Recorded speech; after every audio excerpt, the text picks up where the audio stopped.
Hey guys, happy Friday for a change. It's been a while since I've been on a Friday night. Brother Jeff, are you dried out down in sunny Florida yet? Nope, Nope. nope. We still got water leaching from the grass. Yeah, we had about three, like I said, 3 inches of rain somewhere along in there. But yeah, I don't normally do Friday night, but I don't have anything else going on tonight. I've had a long week at work, and I thought I'd come on, have a drink, and chit chat with everybody that wants to chit chat. And one of the things, guys, I'm going to do right quick is if you would like to come on with us live, I'm going to post a link over here in the comments section that you can click on and enter my studio and come in here live with me and Jeff and chew the fat some if you want to. I'll post it again later. And like I said, Jeff and I are always looking for other people that want to come in live with us. So if you click on that link that I just posted over there, it'll bring you in and have a camera, phone, or a tablet or a PC with a webcam, and have your earbuds in to keep the voice loop feedback from being a problem. So Ryan, glad you could make it in here. We got Ryan Lowry from down on the Alabama, down in southern Alabama. Yeah, Friday night.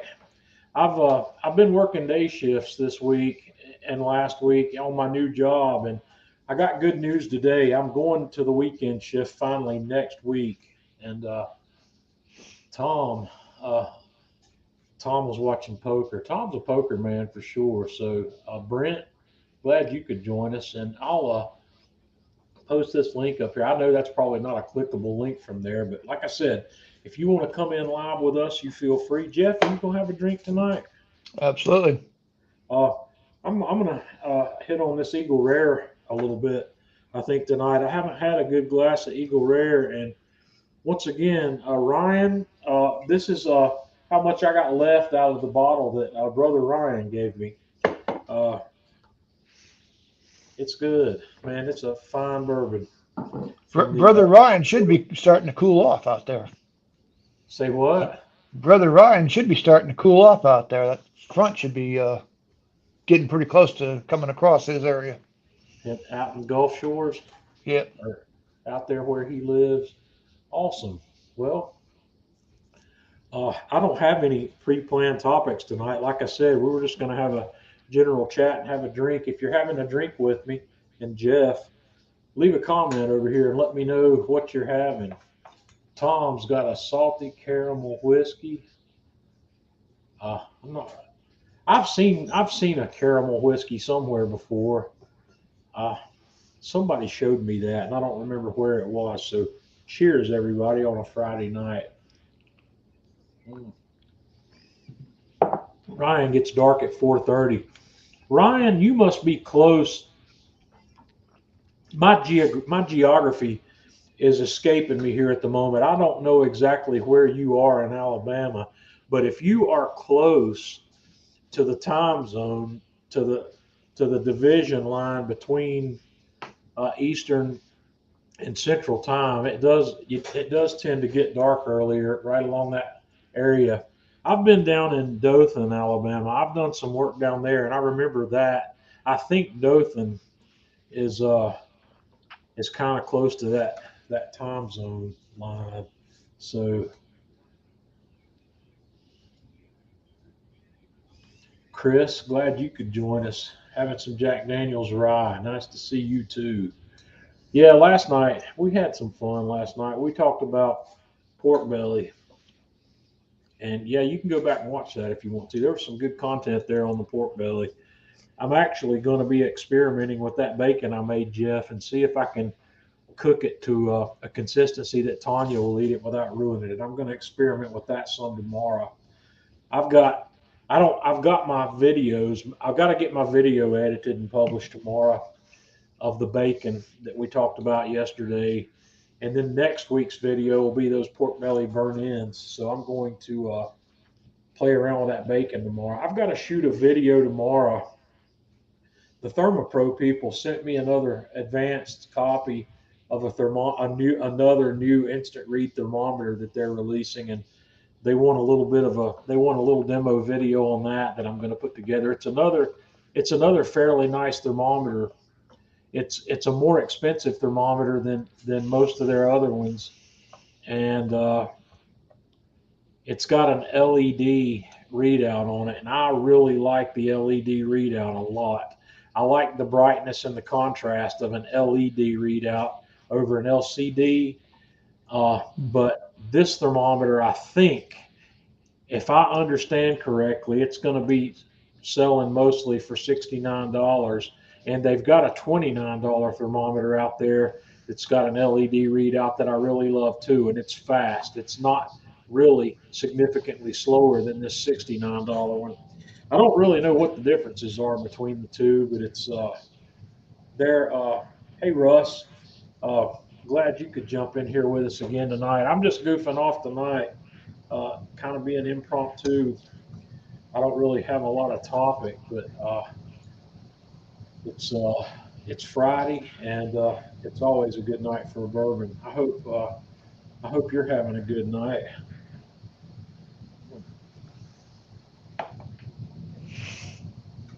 So, Russ, you can jump in here with us if you want to, if you're bored. Uh, I'll post it again in the comments over here, the link to if you want to join in. I put the link over there in the comments. Anybody else that'd like to join in? You guys are shy. I have a hard time. I need to pump Stephen Hickey a couple more times and see if I can get Stephen to come in live with us at some point. I'd really like to have him on. And Russ, I'm still talking about bringing in some more Weber equipment. And I think last night, just talking through it, I've about decided that I'm going to bring that Weber 26-inch kettle in, and also bring in another 18-inch Weber Smoky Mountain. I miss the Weber Smoky Mountain. I have never cooked on the 26-inch kettle, but I've done tons of cooks on the 22s, and I've had several of those. I've had everything from the basic model of the 22. Ah, Here comes brother Russ. Russ, how you doing? hey Doing good, Russ, man. How y'all doing tonight? doing Doing great. great. Good deal. Last night I was trying to remember your history with Weber's. Do you still have any Weber stuff laying around in your arsenal? All I have is a Weber kettle, and I have it here at the house. And all my other stuff is over in Mobile, Alabama, where I Mm. shoot YouTube videos. But I still use that Weber. I did a pork butt on it last week, matter of fact. Do you play? Is it a 22-inch kettle? Yeah, yes, the red edition they had or Yeah. have. Did you ever have a Weber Smoky Mountain? I've never had a Weber Smoky Mountain, but years ago, I did have what they called a Cajun cooker, which Right. is a bullet smoker with a water pan, bottom grade, upper grade, same thing really, but it was a different it wasn't Weber. Right. Well, when we were talking about that last night, somebody, I don't remember specifically who it was now, asked about the Gateway drum, and I know you've got the Gateway because we talked about that when we had you on, and it's a beast Back of a up a little cooker. bit. I'm too close to that camera. How's the Gateway panning out for you? Oh, the Gateway, it's doing Mhm. great. It's still like new. I need to use it more often, but I just haven't. I plan on doing something fairly soon. Right. And when you cook in that smoker, do you use briquettes or do you use long? I'm not. If I use any kind of briquette type thing, I use those B&B char logs Yeah. because man, they last forever. But if I'm not using that, I use a lump, just like in a Okay. Kamado. I haven't tried the char logs yet, but if I bring in one of the Weber Smoky Mountains, I might try the char logs in that. Uh, I've seen those, but those are not as friendly in a Kamado, and uh, we'll have a look. I like the B&B briquettes, and typically, unless I'm buying Kingsford on sale, I like to buy the B&B briquettes. I like that larger briquette. Have you tried those? I have, yeah, I probably have tried every brand out there at one time or another, you know. But When it comes to briquettes, do you have a favorite? not really. I think most of the time, my wife would go to the store, say pick up some charcoal, and she always gets Kingsford. Yeah, But when right. I go to Academy over here, then I'll pick up B&B products. Yeah, I like the larger size briquettes from the B&B.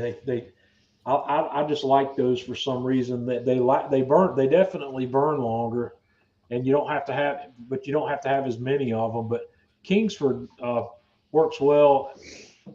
I have to sometimes when I'm doing direct heat grilling with Kingsford, I end up underestimating how much I need, and I run Yeah, short before my cook's done. So that doesn't happen for me with the B&B because those things burn for a good bit longer. Hey oh yeah, Russ, how long are those char logs? How many inches long are those? they're probably, I don't know, 5 6 inches long. They got that Mm, hole kind of in the middle of yeah, them. because I was thinking about trying those on that Masterbuilt gravity feed, Hmm. A lot of but times I'll bust them in half, that's what I'm thinking I might have yeah, to do because I don't want any bridging going on. yeah. The hole through the middle probably promotes better airflow than you would get with a pile of briquettes.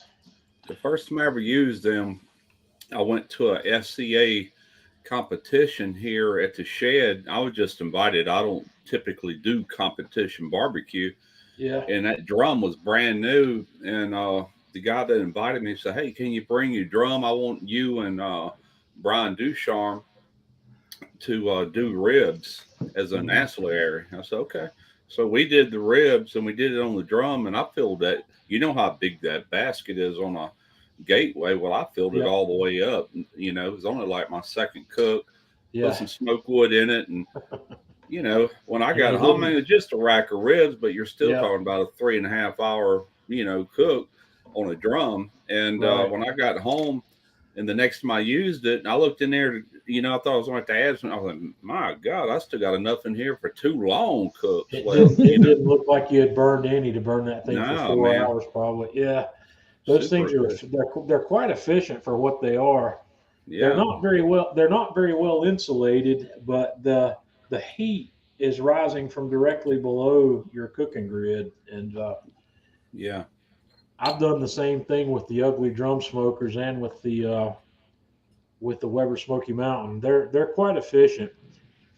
They're one of the things I've learned in the time I've been doing this is fire efficiency is not always what you're looking for. And this is the exact reason that we've talked about this on here many times. The inefficient fire of an offset cooker is why the food on an offset cooker tastes so great.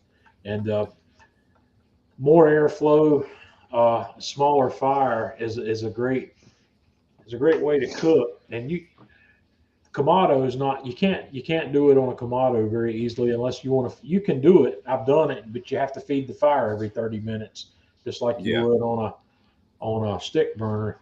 I've done some cooks where I cook with nothing but wood chunks, and I keep all the vents fully open where those wood chunks are visibly burning with the right. Active flame. And fire.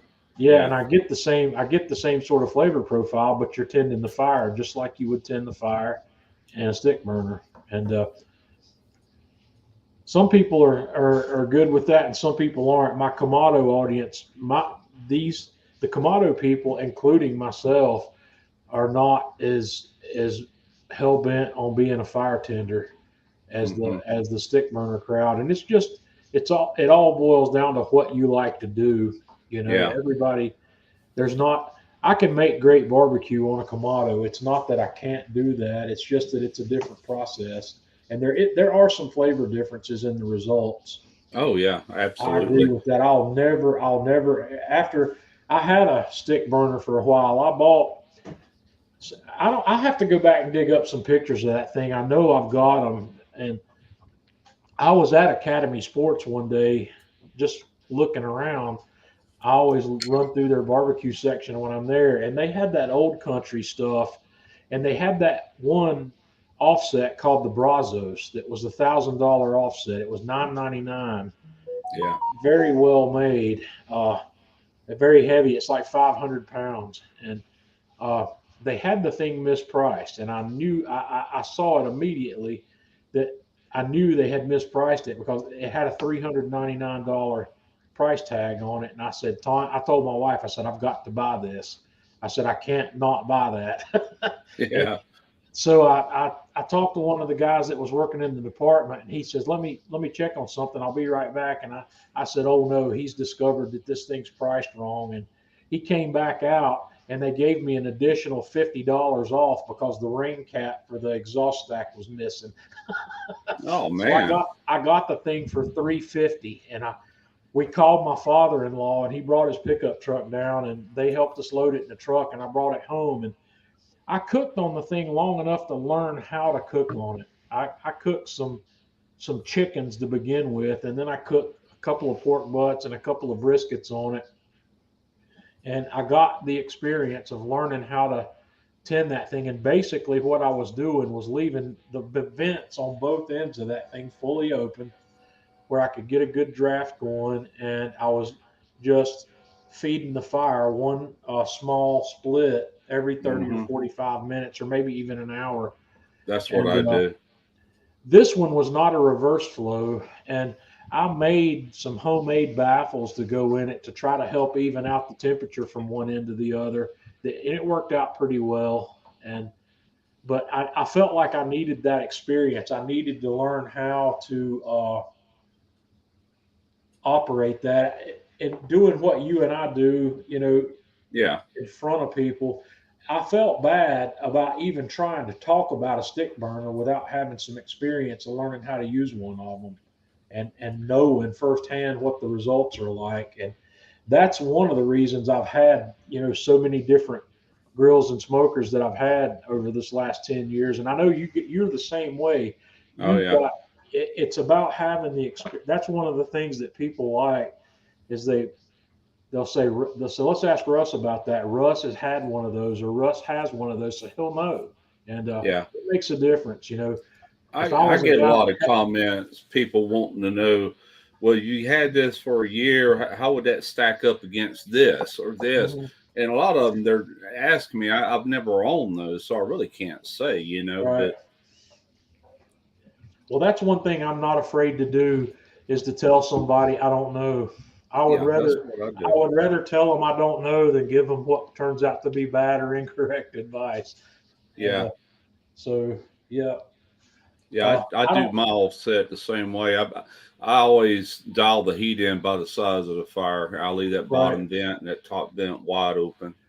Well, one of the things I started doing when I had that stick burner to get it going, what I would do is I would start up a chimney or maybe even two chimneys of briquettes and Hmm. dump those hot briquettes in there and then throw my log on. That's, I didn't try to yeah. heat the thing up by building an all wood fire. And that would get me going quickly. I could get the Yeah. thing up to temperature pretty quick by putting the charcoal on there and then throwing a split on, because it's like instead of building my coal bed from splits, I could Yeah. have that coal bed in 20 or 30 minutes with briquette charcoal. And I still that, do that. yeah, that worked out well. It definitely shortened the amount of time. If you want to build that fire with splits, it takes a little longer to really get it going and get that coal bed going. And in the first couple hours of building that fire, you have to tend it a little more as that coal bed's developing. But the briquettes made that easier. You could do it with lump as well, but Yeah. the briquettes work fine, and ash buildup's not a problem there because you've got. I had my fire grate in that thing was expanded metal. It was that number 9 expanded metal. It was pretty heavy, and there was in the bottom half or the bottom section of that round Yeah. firebox, I had several inches of clearance underneath that grate, so ash was never really a problem. The Right. the wood splits don't generate as much ash as people would think they do, but that initial load of charcoal creates a little bit of ash. What I do is I've got what do they call them? Ash kicking sheets or something. It's real thick aluminum foil, but it's real thick. I mean, it's super Right. thick. And I keep a sheet of that underneath. Some people's got ash trays, but I use that. I'll put it underneath the fire grate. I've got a square 24-inch firebox, so I keep that under there. And as if the ash gets too tall for me, which I've got that much clearance between the fire grate, it's got a 1/2-inch fire grate, and then to the bottom, so I never have an issue. But I can slide that out, dump the ash, and go right back in with it. Right. Well, Sean here says that he just picked up an Oklahoma Joe reverse flow. I'm actually impressed with that. I've seen pictures of it. I've never seen one firsthand.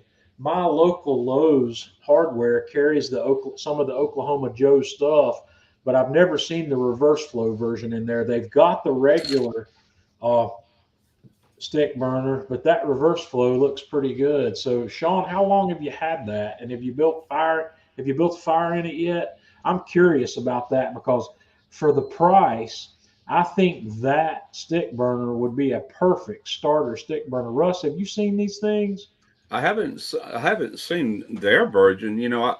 Matter of fact, the only people I know of that ever had them for sale would be like one of your fabricators, like Shirley Fabrication. I know they do Uh-huh. reverse flows, and there's other ones I just can't think of them. But I didn't know Oklahoma Joe was doing it. That's good. That's a good thing that they should be doing. If you want good even heat, then go reverse flow.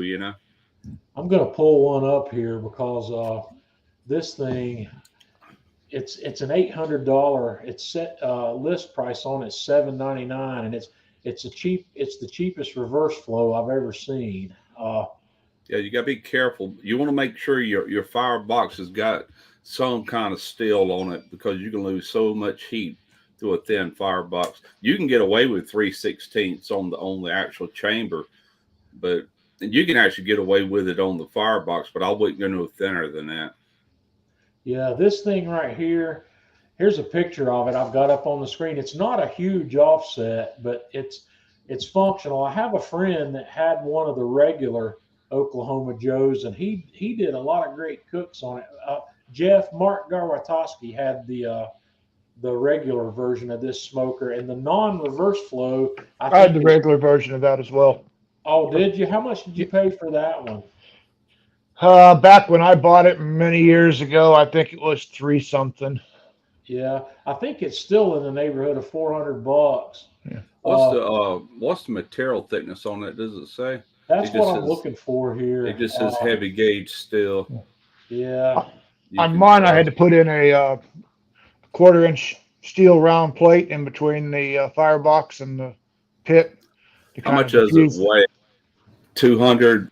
I can't. This My this camera's this on. reverse flow one, Russ, is 275 pounds. Yeah. Okay, yeah, that's got some light weight in it. And the reason I'm saying Yeah. that, my offset is only a 24 by 36, and it weighs 900 pounds. Actually, it weighs 926 pounds, and it's all 1/4 inch. The cooking dimensions, the cooking area on this one just says 1060 square inches. It doesn't. I don't think it's showing me a length and a width on Yeah, the cooking grade on that. Maybe Sean can tell us what the dimensions are on that cooking grade. Sean said he got his on sale on Amazon for 514. That's a fantastic price, even for what it is. oh I think yeah, that's an excellent deal. that is Uh, good. It should get up to heat quick too, because like yeah, with mine, you have to fully get all that metal heated up and get all your condensation gone and all that before you can really cook on it. It takes about 45 to 50 minutes for me to start. And that's from the time my charcoal briquettes goes in. I'll usually put one split and one small split. When I put the charcoal in, it takes roughly 45 minutes to get it up to where I want right. it at, you Yeah. know. The Well, here's cooking a dimensions, John, is 19 by 40. well, that's not too bad. 20, roughly 20 by 40 inches on the cooking grade on that thing, Russ. Yeah. That's not bad. The That's That's other a a good thing, small pig. starter. That's a good starter for, or really a good for backyard stick burners. That'd be good for most anybody really. As Yeah, long as it holds up, I would like to know what gauge that metal is. That's right. that's my only concern. You know. Another thing that's an important factor on your stick burner is the size of the firebox. When you see a stick burner where when you look at it, when you think the firebox is too big, you're wrong. No. No Yeah. such animal. Yeah, No. you need that big firebox makes a difference. Russ, here's a question. Maybe you're probably better equipped to answer than I am. What Michael is asking, what would be a good moderately priced stick burner to start with to learn on? I don't know. Moderately priced. And if that was a question to me, I would say the one you just talked about to learn on, and then yeah, when you get one that you're going to pay $2,500 and up on, then you'll know the difference. I sure, I know this, and it's not just from me. It's other YouTubers that started off with Smoky Joes and things like that, and then moved Mhm. into a more expensive, heavier metal pit, and they're like, wow, I just didn't know, the is difference. is They're so quarter much inch more pretty efficient. standard? You might, It's that gauge steel. I mean, goodness. yeah, it And, is. and the I, quarter inch will hold it a whole lot better. I know John remembers this because I bought a little big box store offset a long time ago, and I'm serious. I didn't know anything about them, and the firebox was sheet metal. That's how thin it was. And the first time and only time I ever tried to use it as an offset, I could not feed enough wood into it to even get it up to low and slow temps. It just wouldn't do it. All the Right. heat was going out through the sheet metal. And that little door, it warped on me first coat.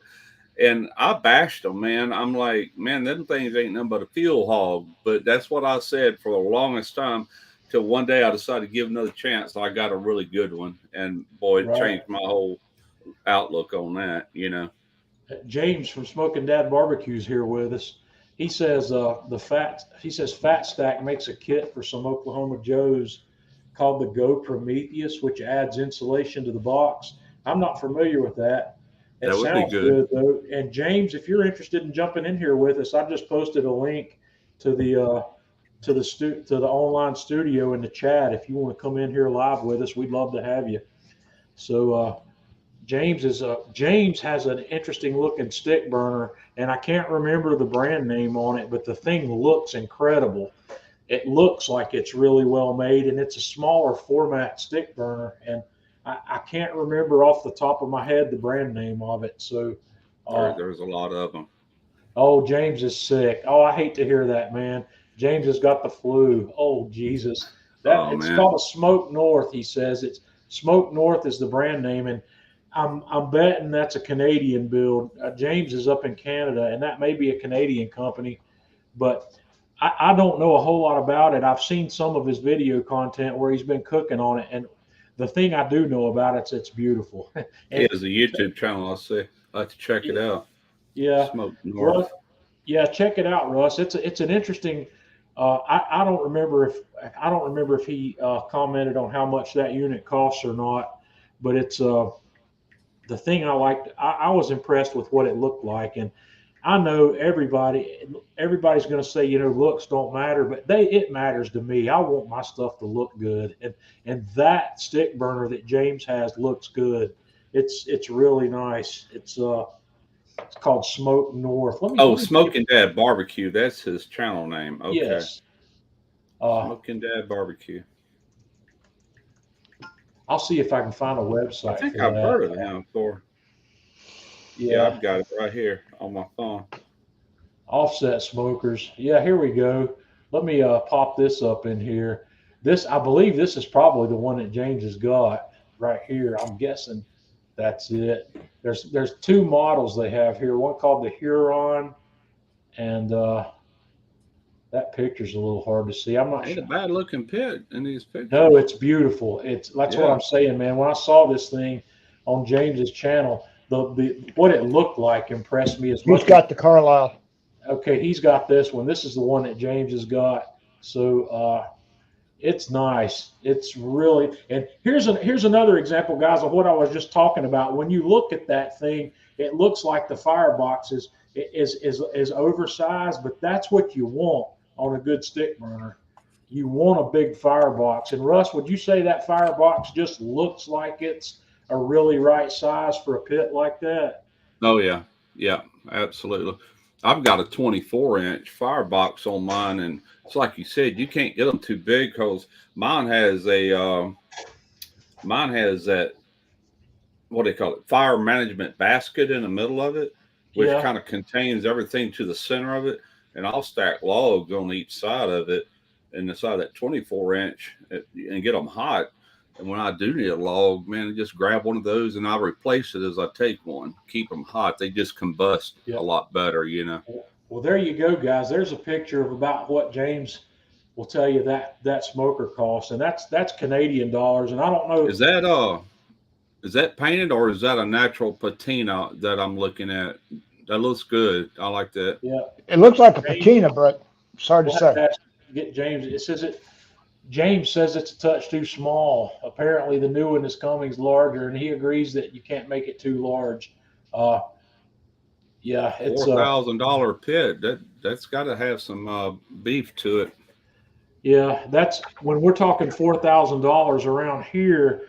That'll get you in the really great. That'll get you in the Lang community. That'll get you in the uh, Lone Star. Lone Stars. You can get in the Lone Star community for even less than that, right, Russ? Is that? Yeah. When I got my pit, it was on sale for $1,950. Now, keep in mind that was 6 years ago almost, and the prices of steel had went through the roof. Plus, I got that off-road package. That's worth $1,000 right there. But you don't have to have that. If you got a place to put it and leave it, you're good. But I wanted mine more mobile than that. So,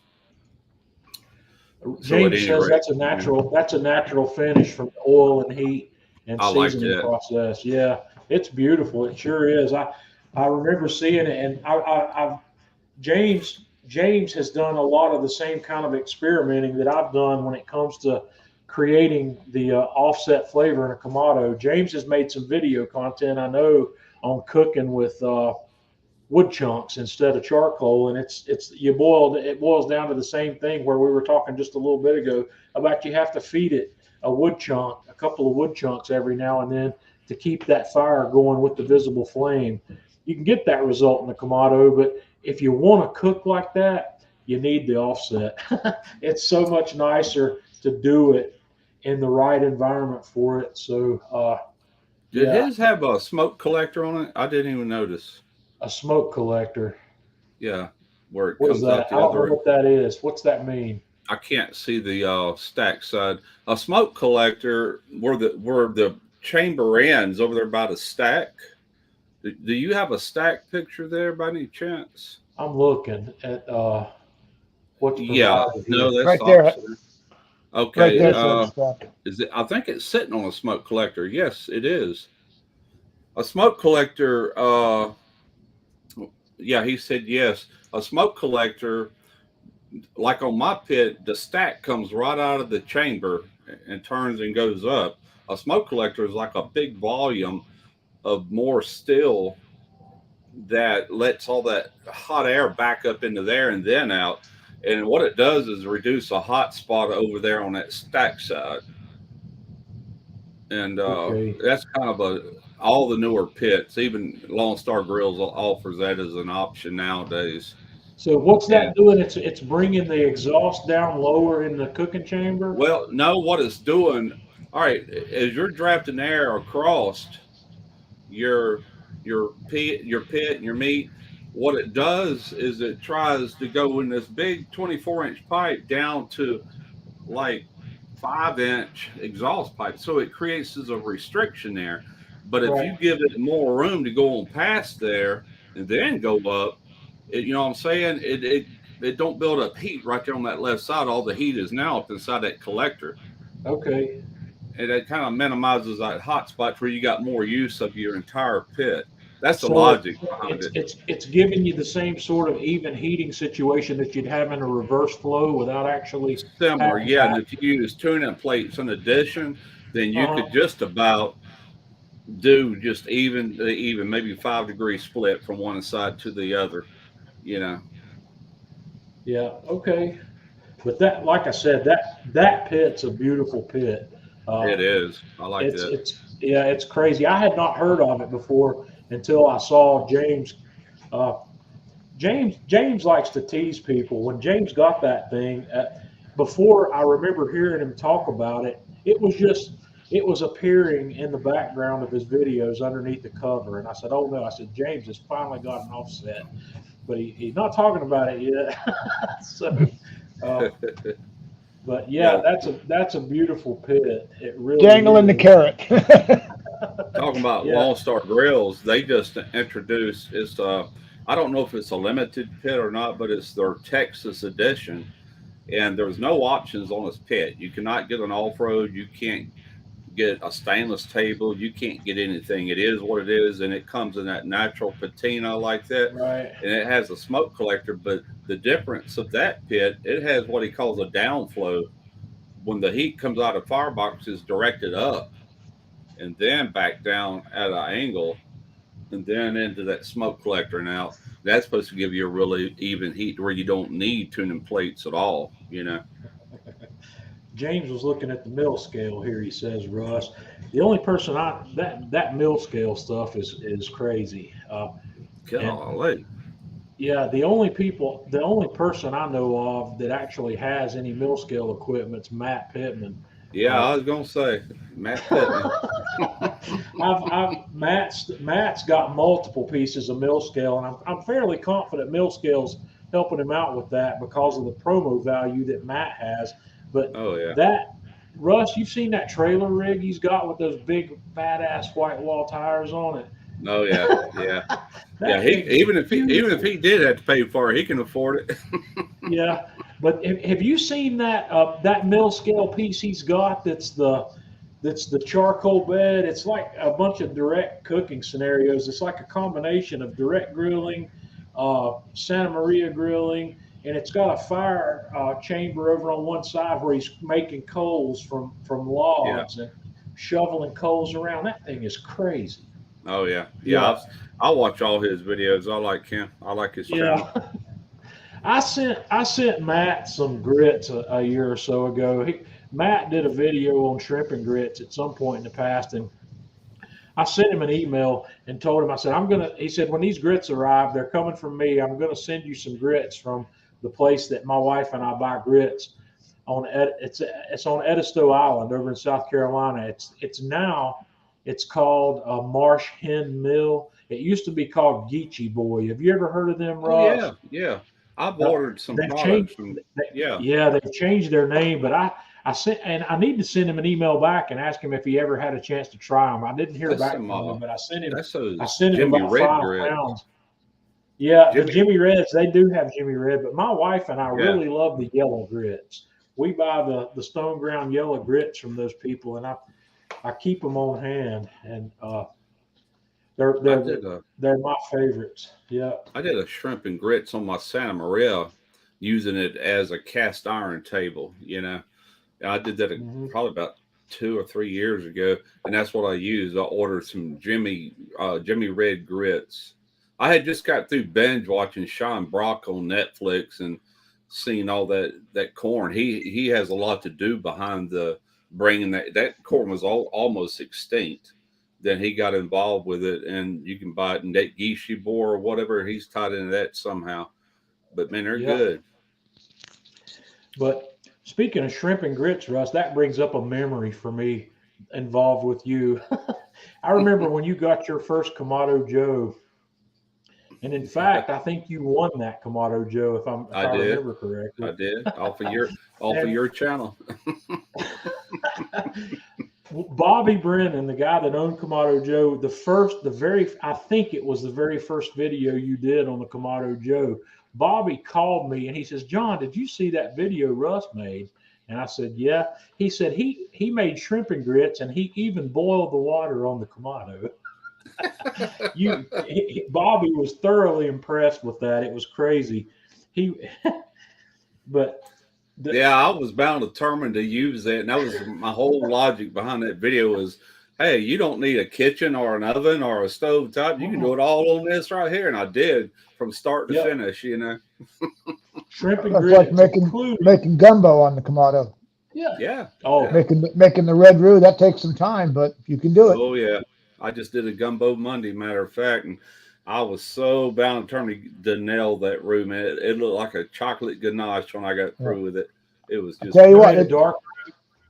yeah, that man. dark red clay roux, yeah. But I mean, the thing about that, that's something that you got to keep working on, It took me because about an hour and 20 minutes from you start to you finish. let it, you don't stir it, and it scorches just a little bit. You got to throw it out.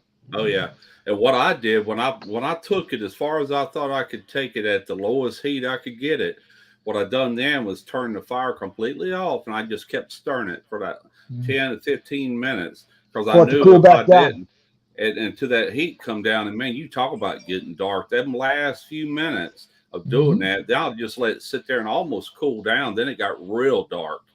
And then I threw my Trinity in there. Then I slowly brought it back up and started cooking my Trinity. Then I transferred it to a gumbo pot. But man, that roux was award winning. I ain't lying, man. Yep. I'm like, heck yeah. And I A haven't good made a roux, like I gumbo. say, it's an art to do, and it's very painstaking to do. It's not something that you just throw in a pot and 2 3 minutes later you got roux. You Uh, know, it's not yeah, doesn't even start to look good for 45 minutes, and that's Yep. 45 minutes of stirring. I see people Russ, they try let to me give go you a ahead. tip. Let Uh me huh. give you a tip about roux that I learned from the guy that teaches the cooking classes I'm taking online. This has been a game changer for me. In the oven. No, make the roux the normal way you Oh, make it. okay. But when you're going to make the roux, make a lot more than you think you need and use what you need. And what you've got left over, put it in an ice tray, put it in the freezer, let it freeze, and throw those chunks of roux in a Ziploc bag and throw them in your Ah, freezer. And then you've got that roux ready the next time that, you want to use it. And you that's a don't good have to idea. take the time to make it. And uh, he makes the typical. He's a classically trained chef, and Mm-hmm.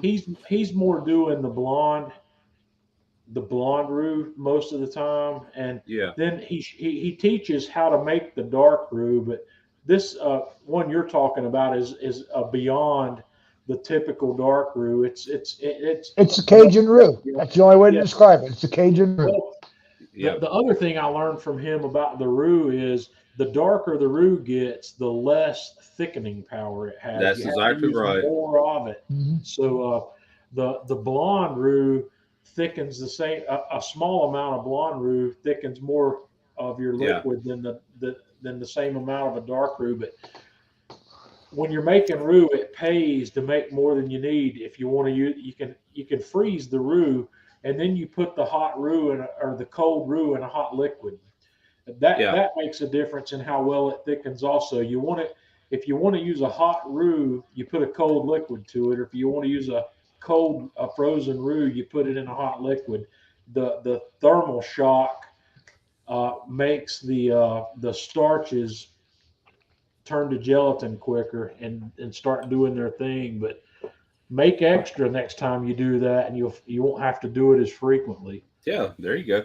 I tell you what, Yep. that's the first gumbo I made in a long time, and it's not for my channel. I've got a paying gig for El Yucateco hot sauces, and it's actually going on to their YouTube channel. Huh. And the whole premise of this is they wanted us to come up with a turkey shortage and the prices of turkey and everything.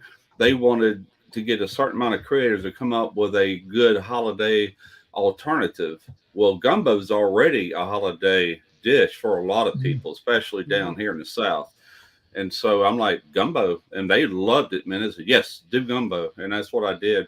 So what But protein did you use in it? chicken and sausage because Chicken? yeah, chicken and sausage. And I didn't want to use seafood for the mere fact this is going to everybody. I said, I want a protein that's accessible to anyone. Right. And, Yeah. so that's the reason I What kind of went straight. sausage did you use? I use smoked pork, Conecuh out of Alabama. Yeah, I can't Yeah. get that around here. Ooh, I love that sausage, man. That's my favorite. That's a regional thing, and I can't find it in this area anywhere. I don't think they ship it out of the state, John. Jeff, do they have it in Florida? Yep. That's good Okay. sausage. In my gumbo, I use sausage, ham, chicken, and crawfish. I Well, wonder if that's the same Randall Taylor that lives around me. I don't know if it is or not. Randall says he's got a pit barrel. Jeff or Russ, I know you've cooked on a pit barrel some also. How do you like hanging your stuff? I liked it, man. I did a lot of videos using that, but I don't know. And I really shouldn't even say it because God knows I've had my share of Chinese pits, but something about, he's a veteran guy and you can get veteran stickers on it. And then he took his whole operation to China from Yeah, here to there. And it's just like everybody's bad mouthing him. I just didn't want to be a part of that anymore. So that's when I bought the Gateway. It's still made right here in the right. States. I got involved with pit barrel when he was fairly young. I reached out to him when I was. This was before I was affiliated with Kamado Joe, and I reached out and he sent me some. He sent me one of his pit barrels, and I made some video on it. But it was right at the time that I had connected with Kamado Joe, and I wasn't going to be able to continue doing that. And I worked it out where I could get the pit barrel to Greg Mervich, and Greg kind of picked up with it where I left off. Yeah, he And sure has. He actually yeah, knows Check that Noah one out, personally. John. Publix in Atlanta. Well, I'm gonna be Jeff, looking at that next time I'm there. yeah, which Publix is that, Ed? I don't. I know there's a lot of Publix down there, but the only Publix I've ever been to down there in that area is in Roswell. Uh, Maybe Roswell would have it because Jeff and I are going to be hooking up sometime soon down in that area. I've got to meet up with Jeff sometime soon. The next time he's passing through there, so we'll see uh, what's going on, Conica. But I've not been able to find that kind of sausage anywhere around here. Did we lose? There he is. He's back. No, I had to. I'm out of bottled beer, so I'm having to go to cans now. So That's okay. Jeff and I are sipping. Jeff's probably sipping on. What are you having tonight, Jeff? Did you tell me, Jack number 7. Jack? And I'm hitting on this Eagle Rare. Russ, do you do bourbon at all? I do, and I've got to. That stuff's dangerous to me, so I have to be careful. But yeah, I Yeah. like bourbon. What's dangerous to everybody? Yeah, that's Any- what I'm saying. But I tell you Everything what, that Chattanooga 111, jeez. I watched. everybody, There's a guy down in everything that's Florida. great. There's a guy down in Florida, Jeremy Sears or Sires, and he Uh, has a YouTube channel. He's got this really good looking long beard. But anyway, some of y'all might have seen his channel. But he went to Austin to something over there. I watched today's video. It's like 22 minutes long, and they were drinking bourbons that were as old as they are, and these typically cost anywhere from $3,000 to $4,000 a bottle. I'm like, yeah, holy that's out of my smokes, league. man! Not Uh not uh not to this no, point. no, me either. James is I'm like, having some Angel's Envy. I bought a bottle of that.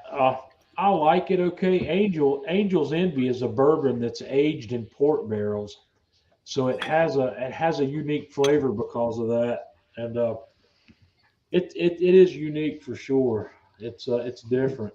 It's well, what it's they a were bit pricey.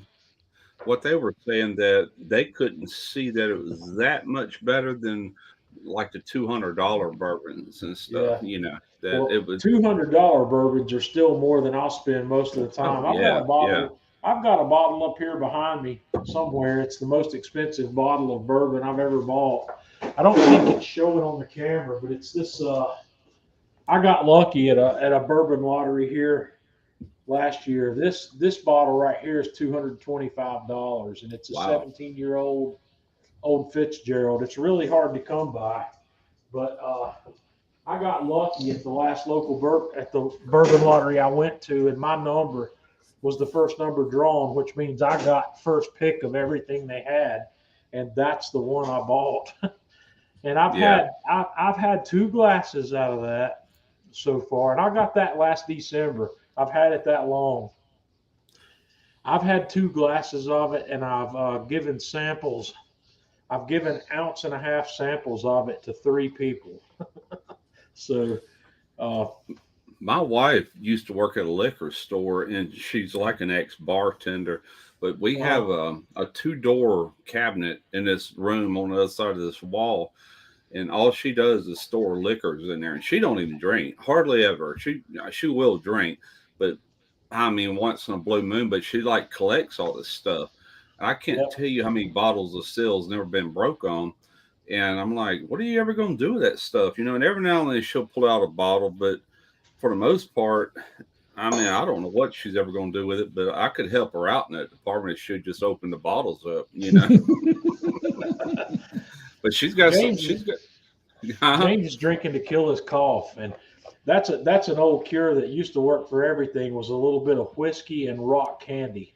You know that'll soothe that throat problem for sure. Yeah, my uncle used to give me a hot toddy, had honey in it and Yeah, whiskey. I honey. think he'd crush an aspirin up in it, and I Yeah, forget what all went in there, but I think the real deal there is that the bourbon or the whiskey or whatever will just make you forget about whatever else is bothering you. It's not really a yeah, cure, but it does It's a make you feel Band-Aid. better about. make you It feel makes you better feel for the better. moment. And also it'll help you sleep through it. And there's no doubt about that. NyQuil is one of my favorite drugs. I was reading this NyQuil. comment. Randy Snyder was wanting to know how I like my S&S Kamado. I don't have it no more. I sold it just recently. Matter of fact, I used to do videos for them, and they decided they were done with the long form content and went Mhm. into short form only, like shorts and reels and TikTok and all that. TikToks, oh boy. I'm like, man, if they think they can sell like a long form video, they're sadly mistaken. So Well, I did it. I don't know, man. It's a long story. We were told like last minute, and we kind of dropped the bomb on us. Me, Greg Mervich, Mike Nackby, Jabin Postal still doing content for them. Jeff Wright, we were all doing monthly videos, and that was part of my income. So I kind of got the red ass with them. Excuse my language. So I just sold every S&S product I had. yeah. Well, when I started talking to some of my folks about bringing the 26-inch Weber kettle in here, you would be amazed, Russ, at how many of them said, get the 26 and then get that XL slow and sear basket to go with it. And the Yeah, the 26-inch kettle, Russ, is I think 439, 429, 439, and then that's $150 add-on for that grill. yeah, yeah. It's It it's is. it's and the 26-inch kettle comes with 2 of the Weber charcoal baskets, but I think they're probably the same size baskets that they sell to go in the 22-inch kettles. I don't know if they have different sizes of those, but I've Oh, met Dave. I met Dave. Dave yeah, lives here in North Carolina. He doesn't live right. that far from me. And early in the slow and sear uh, product line, I met with Dave one day, and Dave gave me a slow and sear basket for a 22-inch kettle, and I made a video using it. And I did a rack of beef ribs on my previous 22-inch Weber kettle, and it did what it's supposed to do. It worked as advertised. Yeah. It did. I don't really have a problem with it, but It's the, not a fix all though, but it's kind of like no, that pork butt I did last week. I did on the Weber kettle, and I used a snake method, and man, it turned out beautiful. It's just like a lot of people. I'm not going to say it's gimmicky. It definitely does what it's supposed to do, but do you need it? No. But Dave would tell you that. I know yeah, Dave. Dave's been here to shoot a video with me. I've got a video on my channel called Steak Nirvana, and yeah, it's Dave Parrish doing the steak right here in my backyard. right. And So, Dave and Justin, is Justin still doing content for him? Uh, mm-mm, no. no, Uh, not right now anyway. But Justin's been affiliated with him a long time. right. And that's Justin. I think has probably been his main his main guy in terms of Yeah. social media. Now I will say Dave, this. I will say mhm, this. I was the very first YouTube channel to actually show the slow and sear on video. I was the right, first guy, and that he's very lucky that even happened because I can't even remember the name of this other guy's product, but it was a lot like the slow and sear, but it didn't have the basket. It was just that water trough. And right, if I remember right, Greg Mervich had one, and Smoky Goodness had one, and he right. asked me, "Did I want one?" So he sent it, and I was going to shoot a video with it. But it just so happens the day that I told him send it, Dave Parrish reached out to me, and I had never heard of him, never heard of Slow and Sear, and he Mhm. goes, "Hey, I got a product I'd like for you to try out." And he explained it. I said, "That sounds just like a product that I just have coming to me, you know." He Right. goes, "Oh, is it so and so?" I said, "Yeah, it's them." You know, so Uh-huh. long story short, I got them both in. I did the video, or getting ready to do the video on that first one that guy sent, and the thing leaked. You know, I'm sitting Leaked there, water. it leaked water. I'm Oh, like, well, that can't crap. happen. I said, That'll "Well, I make got a to shoot mess a in the bottom of your kettle. yeah." So I said, Yeah. "Well, I gotta shoot a video. So I'm gonna use that slow and sear." So Yeah. I used it, and I emailed Dave. I said, "Well, I guess it's your lucky day." I said, I said that other tank leaked, that other reservoir leaked, so I ended up using yours. And so that video went up, and that was the very first YouTube Right. video.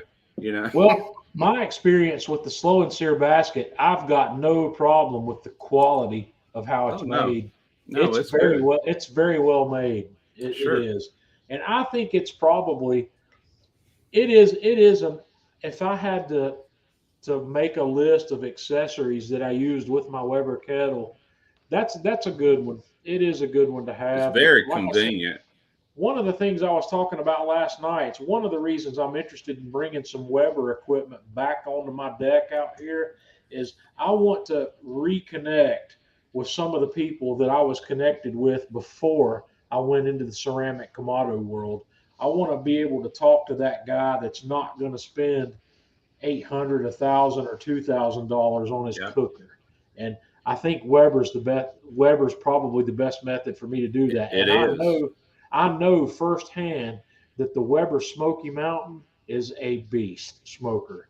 That Oh thing, yeah, that's what I learned how to smoke on, and I know what that thing's capable of, and it's crazy at how good that is. And I've polled some of my audience Gorilla recently. Q, I Gorilla Q. tried to That's it. figure out how much, you know, people that have a Kamado Joe or a Big Green Egg, what percentage of the cooks that they are doing on these are low and slow versus high temperature cooks, and most of them I'll say over 50% of them are doing mostly low and slow smoking on that Kamado, and Yeah, it's good at that. It is good at that, but you don't have to spend $1,000, $2,000, or $3,000 to be able to do that. no, you sure Uh, don't. you I'll tell you know, something else. I remember Greg telling me this years ago. He says, because I was getting all these different cookers. He goes, whatever you do, don't stop making Weber videos. He goes, right? that's those are going to do well. And the last Weber video I did was it's been about a year and 4 months ago. No, Right. it's been going on almost 2 years. And I did it January of 2021, and it Yeah. was for a beginner series. And I said Weber kettle for beginners. That video was still ranked in my top 3 videos. Yeah. It's gotten a ton of views, you know. When I look back at my YouTube channel to see which videos have had the most views overall, I've got the same situation. I did a demo and review of the Weber Go Anywhere portable, that rectangular box shaped Weber Hmm. portable charcoal grill. That's my most popular video, and Wow. it still gets a lot of views out there. And that thing is that's if you know the grill I'm talking about, Russ. Oh yeah, yeah, It yeah, looks like a lunch. It looks like a big lunch box. You yeah, know, yeah. it's a fantastic grill. And I looked up the grill the other day, and I think the grill sells for like $79 now. It's not very expensive. It's a rectangular version of of the $40 Weber Smoky Joe. I think they call their 14-inch or 13-inch round kettle a Smoky Joe. Yep. White Thunder Barbecue, man. Oh, Nate. Yep. The 18-inch WSM, he says, is the best one, and that's the one I'm going to bring here. I don't really want to get the 22, and I'm able to comfortably say that because I've already had an 18. The 18-inch WSM is the first smoker I bought, the first legitimate smoker that I bought, and I'm fully aware of what it's capable of. You can cook full-size brisket on that guy, no problem. You cook on the lower rack and you bend it a little bit, and it works great. So, I was on Say Real Fast. I was reading a comment from Randall Taylor, and that was a Gorilla Q, that other water reservoir I had. yeah, And I emailed that guy and said, "Man, you ain't gonna believe this." And I took a video of it with my iPhone showing the leak. And yeah, I emailed it to him. Man, he got right back. He goes, "You got to be kidding me!" Like that. And he went out there to their inventory and opened every box and water tested them. He goes, "Boy, that's about right. You got the only one that leaks." You know, Is it a bad weld or something, Ross? it was leaking in a well, like where they pulled it. It's TIG welded heliarc, Right. and you could tell it had a little pinhole right there. I could have fixed it because I was still employed at the shipyard. I could have brought it in and just zipped it up real quick, but Yeah. trying to get it in the yard and out of the yard, that might be a trick, you know. So Yeah. I finally just said no, because if mine leaked, somebody else's might leak, and that how that is being influencer, Exactly. you know. You got to be careful, and that's one of the things Yeah. I was talking to my wife about that just the other day. When I get product that is provided to me, I evaluate that product before I actually accept it. And if I think for 1 minute that I'm not going to like it or that it's not going to be top quality product, I just refuse it. I Yeah. refuse to, I will not promote something that somebody gives me unless I really truly believe I'm it's the good same way. product or if it's something I'd use myself. And I hope my audience really understands that. And I know you do the same thing. It's Oh not yeah. you can't there's not enough money you could pay me to stump for your product if I don't think it's a good product. I'm not going to do it because I'm too I don't want to blow my reputation by getting, somebody being able to come back and say that's crap, Well, that you told me to buy. and I know you're a sponsor for them too, or not a sponsor, but I know they're a sponsor for you, or you're at least an affiliate with ThermoPro. Right. And when I was first reached out to them, I was a little hesitant because I've always used ThermoWorks, like the ThermoPen and stuff like that, you Yep. know. And Yep. anyway, I didn't research it or anything. I said, "Well, send me one and let me know if I like it." I said, "If I don't Right. like it, so if I like it, we'll talk." And then they sent it, and I'm like, "Dang!" I was pretty Yep. impressed with it. Still impressed with it. And so I reached out to them and told them that I said, "I don't want to just do videos and talk about it or just show." I said, "I want to, I said, there's going to have to Yeah. be some money involved." So they made me sign a 1-year contract. That's the reason it's in all Yep. my current videos. Right. And I'll keep doing it to next August. And Okay, I'm gonna let you in on a secret here, Russ. This is yeah, funny. Uh, I first of all, I like the ThermoPro product. I've got six. I think I've got 5 or 6 different ThermoPro instant yeah, read thermometers, and I've bought all of them but 2. They've provided me with their 2 most recent ones that are the most expensive ones they sell, and the woman that I'm dealing with, when she told me what she would like for me to do, she sent me links to one of your videos.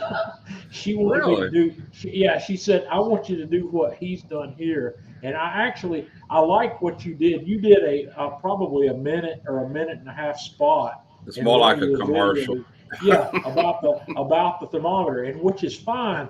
I got no problem with that, but I don't do that, and I had to explain to her that I just don't do that. That's Yeah, fine that Russ does that. I said, here's what I will do, and what I like to do when I'm dealing with product is I like to make a video about the product.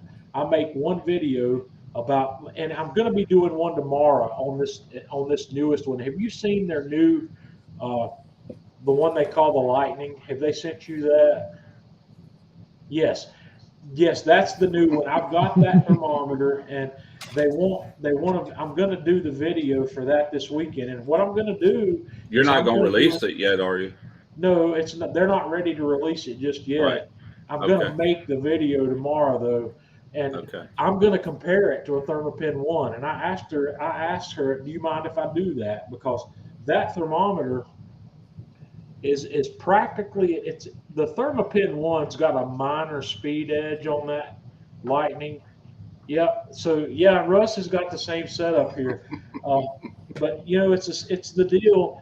These thermometers that Thermopro have are excellent quality thermometers. And Russ, the thing I like about this, the main thing I like about the Lightning, as I was talking about earlier, is that LED. I like the LED display. It's bright, Oh it's yeah. Yeah. contrasty, it's easy to see. But they've got a $29 model that's I think it's called the TP19 that's also super fast and it's 30 bucks. That's one I got. Yeah, that's my favorite of the Yeah. Thermopro instant reads is the $30 one. And that's the one I like when people ask me, yeah, that's what the new Thermopro looks like, guys. It's black, it's pretty. It's a I nice don't looking thermometer. don't tell nobody because it ain't launch date yet. But Well, hey Russ, it's not hit its launch date yet, but it's available. You can go buy it on Amazon. okay. It's Okay. yeah, it's already it's already up on Amazon, and I can't remember if you search Amazon for the Thermopro Lightning, you'll Okay. find that it's on there, and I think they're getting $69 for it, Yeah. and but it's already out there. And did you get the temp spike from them? I turned it down, and Yeah, only because I watched a few reviews after the fact, and I yeah, kind of wished I would have, but I had the meter, and my son had the meat stick, and right. neither one of them really lived up to. Hey. I didn't like them, man. I don't know. Mainly, I don't like the big old hole it punches in the meat. That's my Right. biggest problem with them. Well, I like the thing I like about the Thermopro Temp Spike is it's less expensive than the meter.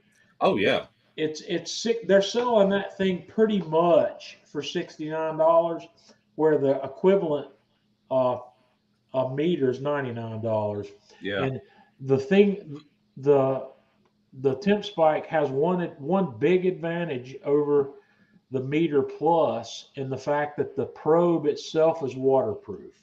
So what you can do with the temp spike is you can use it in a deep fry situation or you can use it in a sous vide situation. You can't Oh, do that.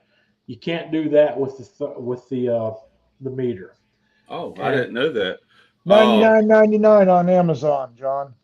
what the Lightning's listed at 99. Ninety Well, nine 99.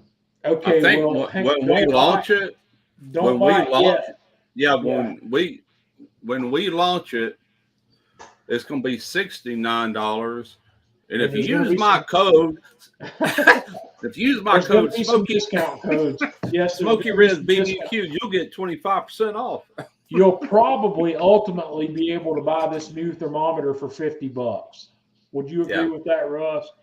yeah. Let me see here real quick. I'm It'll not be 50. I'm not real fast with math, but let's see. 69 times 25%. Woo! That's $17.25 off. So 69 subtract 17. 55 bucks. $52. Yeah, 51.75, something like Yeah. that.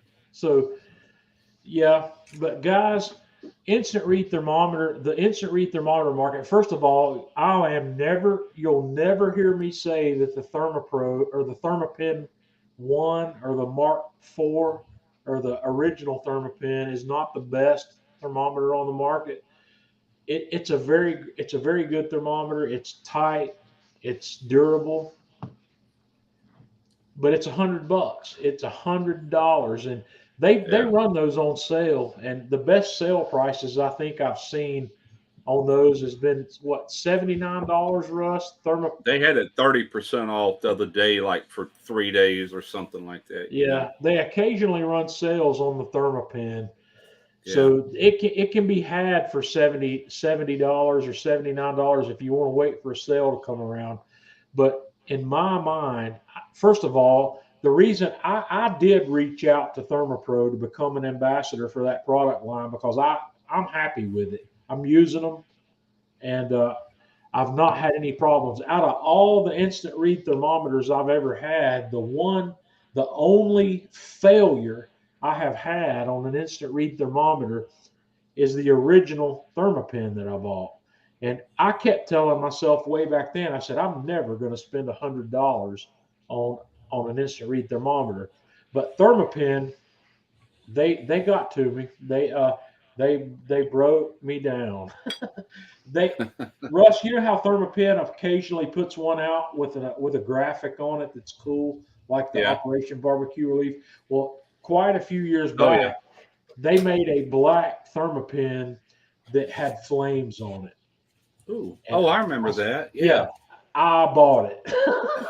That one I had to have, and that's the one I actually still have it, but it's been through a repair.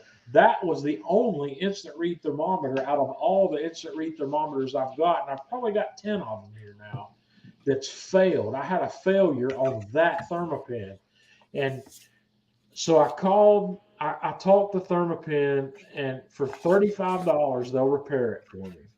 And because I love that black Thermapen with the flames on it, I agreed to send it in, pay $35 and get it fixed because I liked that black Thermapen with the flames on it. Yeah. So I sent it in. Okay, I got an email from them about a week after I sent it in. They said, John, we can fix this, but we can't. We're going to have to replace the case, and we can't replace it with the black case with the flames on it. So I said, what the hell? You know? Oh, man. Yeah. So in essence, what I got was a refurb. I'm sure I didn't get my original Thermapen back. I got a refurb, a Thermapen, and this is the Thermapen that lives in Tanya's kitchen upstairs. Uh, that's where that thermometer lives now, but it's in a yellow case now, and it's the first Thermapen I bought, but I wasn't able to get my case back, and none of these other thermometers I've had have failed, but I can't also say that one has had that one's had it's got a lot of miles on it. And Randy, I still do like the Fireboard Spark. Russ, are you Yeah. familiar with the Fireboard Oh, yeah. Spark? Yeah. I'm actually an affiliate of Fireboard too, but they did not send me that one. So Mhm. I didn't buy it, but I know I have Well, a friend of mine I bought and mine. he loves Yep. it. I like that. I like the fact you can plug a probe and then just use it as a readout too, you know. Right. And also it will, if you have the Fireboard temperature control system, you can use the Fireboard Spark as a monitor for that fan control system, or for if you're using your Fireboard just to monitor temperatures, this can be a remote monitor for that. I do like that. And the Fireboard, I can see it from here. It's on my stove over there. I do use that. So Randy, yeah, I'm still a fan of that as well.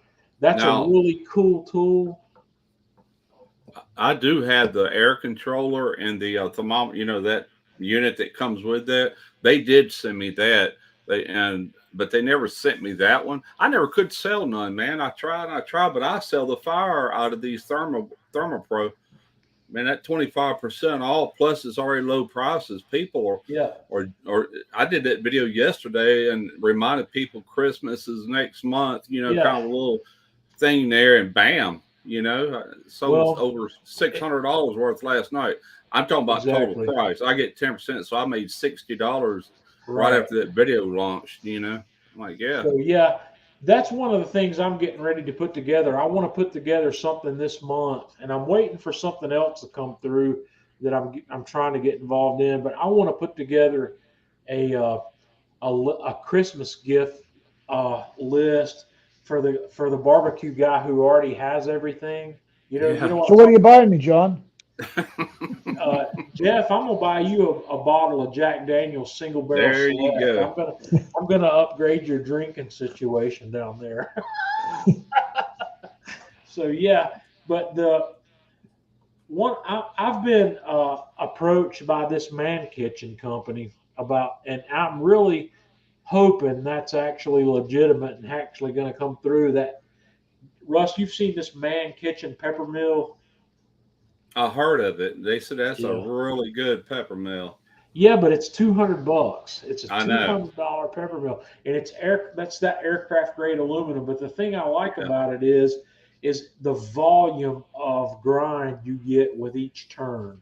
Yeah. It's something if that comes through, I'm hoping to be able to kind of pimp that guy during the Christmas season, because it's one of these things that it's really hard for somebody like me. Tanya, my family, I've told them, don't try to buy me barbecue stuff. I've got everything. I've got That's everything I yeah. need. But for most people out there that follow me, a gift guide for the barbecue guy who's already got everything. I need things like this to recommend. And I don't really care if I make a buck off of an affiliate link sale on stuff like that, but I want to be able to recommend the what I call on Man Cave Meals the really right stuff. Yeah. I like this. I've got this hashtag that I use on the Man Cave Meals Facebook page called it's hashtag MCM really right stuff. And if you want to see stuff that I really like and I really approve of and really recommend, on the Man Cave Meals page, if you search that hashtag, you'll find it, because I always tag that stuff with that, and it's stuff that I really believe in, really believe is great product, and I'm going to make a list of that to publish sometime around the 1st of December to the last week of November after Thanksgiving. That'll be a post that comes up. Yeah. Somebody else was talking about that pepper grinder here a while back, and I went and searched for it. I can't remember. It was in another live feed, probably over on YouTube. But yeah, I've been taking more of these affiliates, but there again, it's got to be something I like and believe in. But I retired last November, and YouTube and affiliate links is my income, man. I'm not drawing Social Security for another year or so. Yeah. So And it's Keith, strictly. you're right. When your mama buys you something, you gotta bring Use it it. on. Yeah. And my mom, she'll buy me stuff and I'll use it. My mom, she says, "When am I going to see that in a video?" And I make sure she does, because if you don't, that stuff quits coming. Yeah, you So got that yeah, you right. don't let mama down. Uh-uh. I've let my mom down this week. Well, I can't say that I've let her down. This day shift that I've been working has made it harder for me to stay in physical contact with my mom. I'm really looking forward to getting back in my regular work. Russ, I'm in the middle of a job change. Yeah, yeah, I knew you Yeah, were. Yeah, I'm moving from one hospital in the area to another, and this job change is going to be financially beneficial for me. But they've decided that I need about 2.5 weeks of day shift training, and I'm a night shift guy. I'm a weekend night shift guy, so I'm really out of my element right now. But John, you're not in the middle of a job change. It's yeah, already happened. When you it's were in the middle is that week off that you had in between jobs. That's the middle of the job change. I didn't have a Now, week off. I so had a you're weekend off. you Yeah. are a X-ray tech, right? Yes, sir. I am. Okay, okay, that's what I thought. I do X-ray, and I'm I got unhappy with the place I was working, and I decided it was time to explore the possibilities. So I rolled the dice, and guys, that really stressed me out big time. I've been super stressed over the fact I'm 54 years old, and people, I don't know how younger people maybe don't feel so bad about changing jobs. At 54, when you're starting to think about what's going to happen when you retire, changing jobs is a stressful thing. Yeah, And I can uh, imagine. so and Russ, you're retired now. Jeff's retired now. You guys are in a position where I hope to be one day. I am. If you're 54, I'll be 64 in December the 2nd. So I'm technically 10 years older than you. So your retirement's coming a lot quicker than what it seems like. 10 years ain't Right. nothing, man. Yes. And I'm the fully last aware of five that. is a whirlwind. Okay, Jeff, speaking of this reminds me of something. Russ, are you going to do in the spring or early summer a crawdad thing again? I'm going to try to. Yeah, I do Jeff, that. Try to do it every year, you know? Jeff, you and I need to get together and hit that. We need to hit Yeah. that event. Russ, when you figure out when that's going to happen, let us know. And I'm going to Okay. see if I can't make sure that at least Jeff and I can be in attendance at your next crawdad cook because I've never been to one of those. It's normally in April or May is the best price and the biggest they get is that's the prime months for crawfish. I would like to appear at Okay. Russ's place. Oh heck yeah, man. It'd actually be in Mobile, Alabama, which is Yep. 45 minutes from me. So you would have a little bit shorter drive, but not much. But heck yeah, man. Jeff, we need to make that happen. Okay. So let's and I'm gonna admit something here that I don't know if Russ will like or not. I've never had crawdad. I've never eaten crawdads. Well, I don't know if you caught the one I did in February, and that was kind of early to be doing a crawfish boil. Yeah, They're available then, but the price was through the roof, compared to what they were a couple months later. But right. Jeff Rice with Dead Broke Barbecue, him and his family came down here and spent a whole week on vacation. And Yeah, we shot 3 videos that week, and one of them was a crawfish boil. And that was his first time ever eating them. Man, he right. loved them. His whole family did. Yeah. Yeah. And the Dead Broke Barbecue guy, I didn't know who he was until I caught you online live earlier this week, Yeah. and he was on there. I didn't know who he was, so I've started following him. He Yeah, looks that's one of pretty my interesting. buddies. I Yeah, went up to I went up to Wisconsin back in July. He invited me up there to the Iola car show, and that was a blast, man. We just had a really good time. The only video I made of that trip, and them videos don't do good for me, but it was more like a blog or vlog of my right. trip up there and back. But Yeah. I did it mainly so I could, instead of having a photo album, I can have a video to go back to if I want to reminisce or whatever. Heck yeah. But the have you ever got together with Troy on the crawdad cooking? Yep. We used to go to JB's over in Baton Rouge. He used to do what he called a spring fling every year. Yeah. And I know I went to 1, 2, 3 of those, and Troy was there every time. Plus, Troy's been here in my backyard shooting a video too.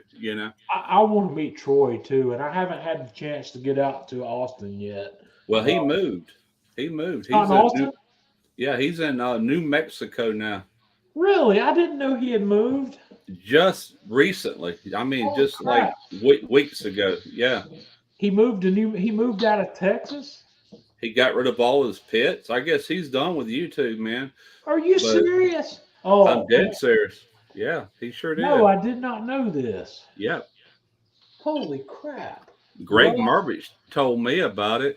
And then I had a few people confirm it even after that. So yeah, he moved. I guess his wife finally retired.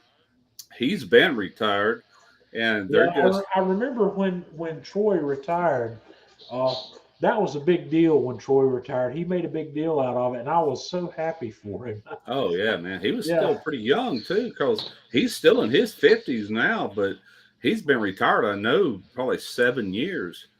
So, well, here's the deal. If Troy retired and if Troy moved, did Troy move into another place that's got a swimming pool? Well, I don't know about that, but I do know that his son and grandbaby, he's got a Yeah. brand new grandbaby, and they all live in New Mexico. That was the reason they moved, to get Did you closer did to you his see the family. video Troy made where he did a cannonball in his pool? Yeah, the big belly buster. Oh man, I'll never forget that. I'm gonna Yeah. have to talk to Troy. I haven't talked to Troy lately. I did not know Troy had moved, and I feel guilty about that. Yeah. Yeah, Holy I crap. haven't talked to him. I got his phone number. It's just we don't talk on a regular basis. We'll Yeah. text every now and then or something like that. But yeah, but that's the latest and greatest on T Roy, man, or Troy. Thank That's what I him. always called him. That's his name. I, Troy, yeah, Troy moved out of Texas. Yeah, That does not compute for me. Troy, you know what I mean, Russ? It would be yeah, like you moving out of Louisiana. yeah, yeah. How Well, you could know, that happen? Troy is originally from Baton Rouge, Louisiana. That's Yeah, where he was I did born and know raised at. that, Yeah. but he's been in Texas for years. John Knapp says Troy gave James his Lone Star grills, and yes, he did.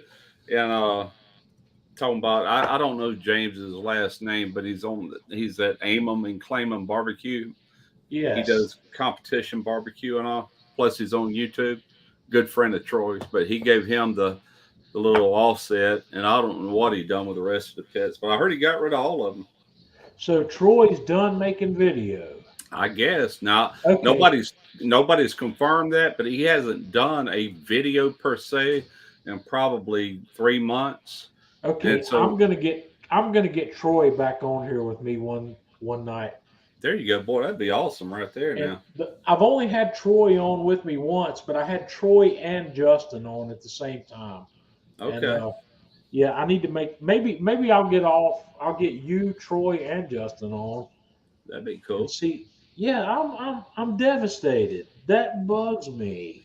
Yeah, it kind of floored me. It's almost like somebody told me when you know how you get shocked when you find out somebody passed away. It was like Yeah. what? You know, it Well, was like, see, huh? Troy moved? my affiliation with Troy is like my affiliation with you and Greg and Yeah, several other people. I met all you guys on YouTube about the same time, and 10 years ago, man, a whole it's been a decade. while. It has, and It has. I'm sad that Troy has given it up. That Yeah. that that hurts right here.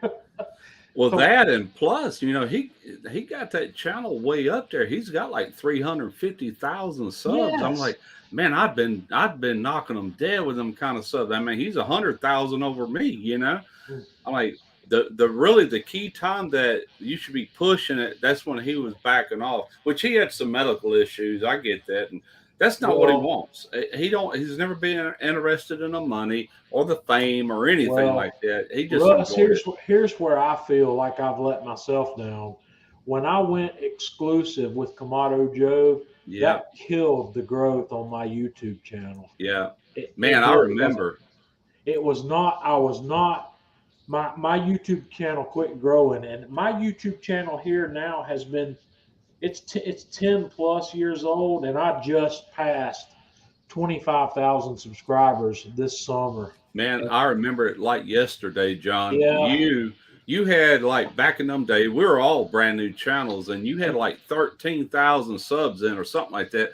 And I'm looking up there at that sub count, like, golly, man, I'd love to be there one day. I had like 1,000, you know, Yeah. and then I don't remember exactly when you did that with Kamado Joe, but I remember you did that one video, and man, there were so many thumbs down that video because It people was didn't want bad. you leaving. You know, you were Well, rolling, man. it was a difficult decision to make, but Bobby at Kamado Joe made me an offer that was hard to turn down. Yeah, yeah, you can't blame you for that at all. And I never did, but I'm like, golly, man, I always, which I started watching the videos over there, you know, but Right.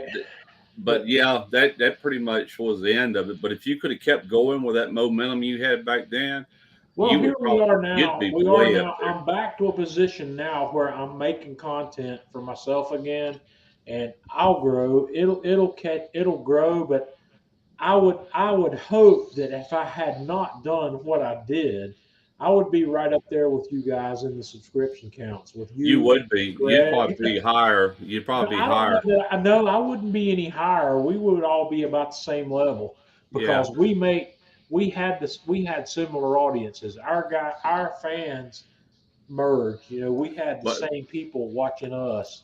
But I'm gonna tell you something that's a fact. The people that used to watch our videos back then, those kind of people that really liked our content, they're Yeah. getting less and less now. The people are changing, the content is changing, and they're going to other more entertainment type food channels Well, that let's makes let's them laugh, also you know. let's also back up here for a second and look at what we talked about just a little bit ago with Dave Parrish. Dave told you and the rest of the people that he's working with that he wants to go to the short format. And Yeah, one of the things I see in social media, the average adult attention span these days is shrinking, shrinking, shrinking, shrinking. yeah, it So is. he may be onto something there, but He might be. the fact is, you and I and Troy and Greg and everybody else, we like doing we like the video to be about the end product. Yeah, and And you not only can't do that, that in 30 seconds. nobody can talk me into buying an S&S grill in 30 seconds.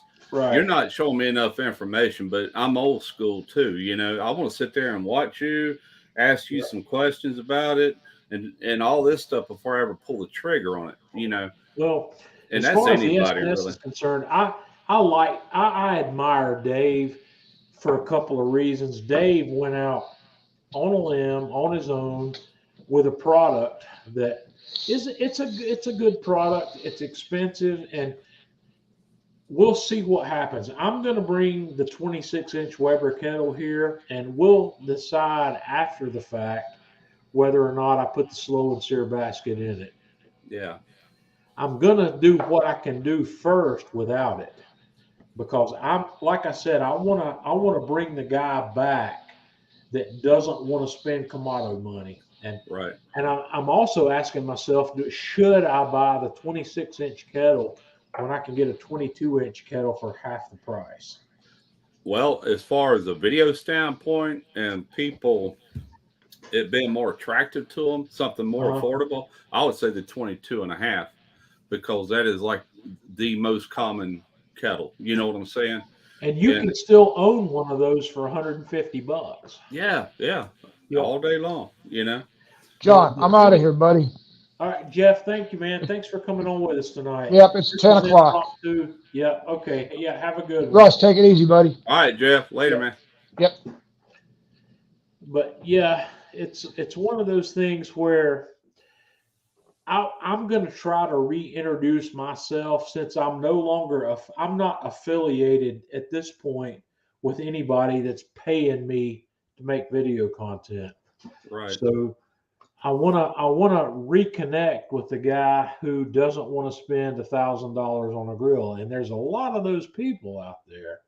Yep, that's exactly what that video of mine I did back to almost 2 years ago has Yeah, done so well, you know, because that is still probably the most purchased grill out of anything out there, you know. yeah. So I, I want to ask you a couple of questions, and you don't have to answer these if you don't want to. Your son, you live in Louisiana. Is it your son that lives in Alabama? All right, I live in Biloxi, Mississippi, I'm and sorry, Mississippi, not yeah, Louisiana. and my Right, son Derek, I have two sons. Derek lives in Mobile right. County. He's just east of most Mobile, which is closer to me, and it takes me 45 minutes to get there. So, you know, he's pretty Is close. is Derek still making video?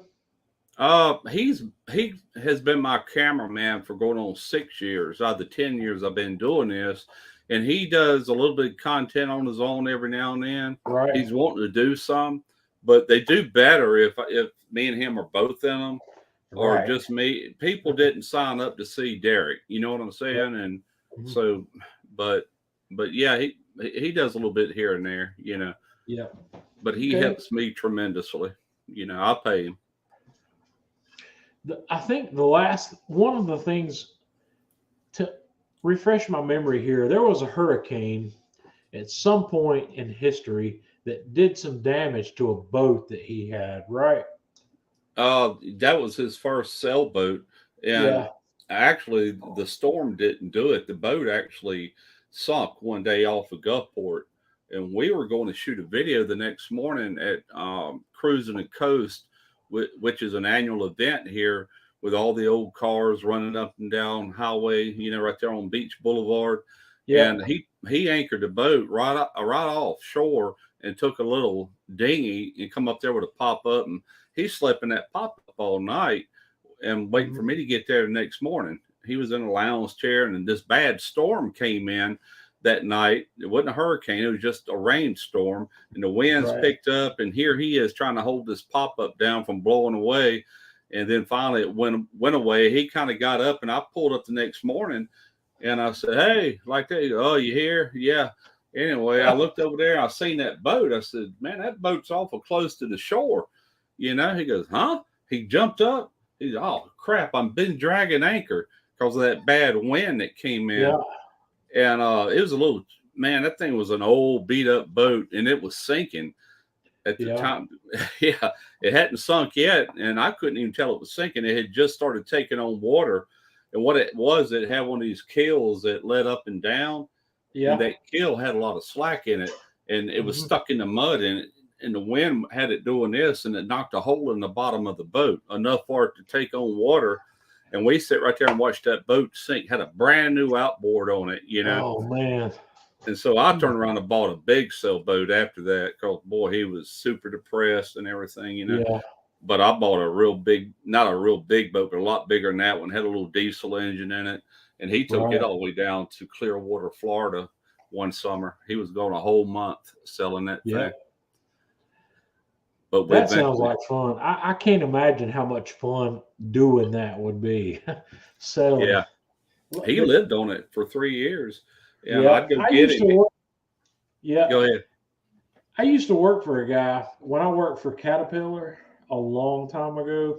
The guy that hired me lived up in Peoria, Illinois, on the Illinois River. And when he retired, he had a boat. He had a really cool boat. And I had gone up to Peoria one week, and he took me out on his boat. It's a a rather large twin engine boat. And he took me out on the lake, or not on the lake, on the river, on that boat. And when he decided to retire, he and his wife bought a house in Florida. I'm trying to remember what town, and it was on the west coast of Florida he bought. But anyway, to take his boat down there, he and a buddy of his sailed that boat all the way down the Illinois to the Mississippi, into the Gulf of Mexico, and into West Palm Beach is where he bought that house. And it's just something that reminded me of that when you were telling that story about. One thing good about freshwater, keeping a sailboat in freshwater like that, you know, we're about barnacles, Right. You have to haul them out every few years down here and get all the barnacles off. They'll power wash it when they pick it up out of the water, and then you take care of it from there and repaint it, How do the barnacles affect a sailboat? Slows it down like any other boat. Yeah. Because they're going on the hull. Yeah, just drag, Yeah. Let me grab a beer. I'm still here. I'm just. Yeah, sure thing. Yeah. We're going long tonight. And like I said, tonight, guys, I'm just on, this is impromptu. I don't normally come on Friday night, but my wife is busy watching a basketball game, which is probably over by now. The North Carolina Tar Heels have a game tonight that she's actually listening to on a live stream, because our YouTube TV streaming service doesn't have whatever channel it is that game's being broadcast on. So I decided we'd come on live tonight. I enjoy these lives. I go on YouTube and I jump in on people's lives. Russ, I appreciate you coming in. I try to jump in on your lives when you're coming in live, but I don't know. You're like me sometimes. Yeah, they're random, man. Yeah.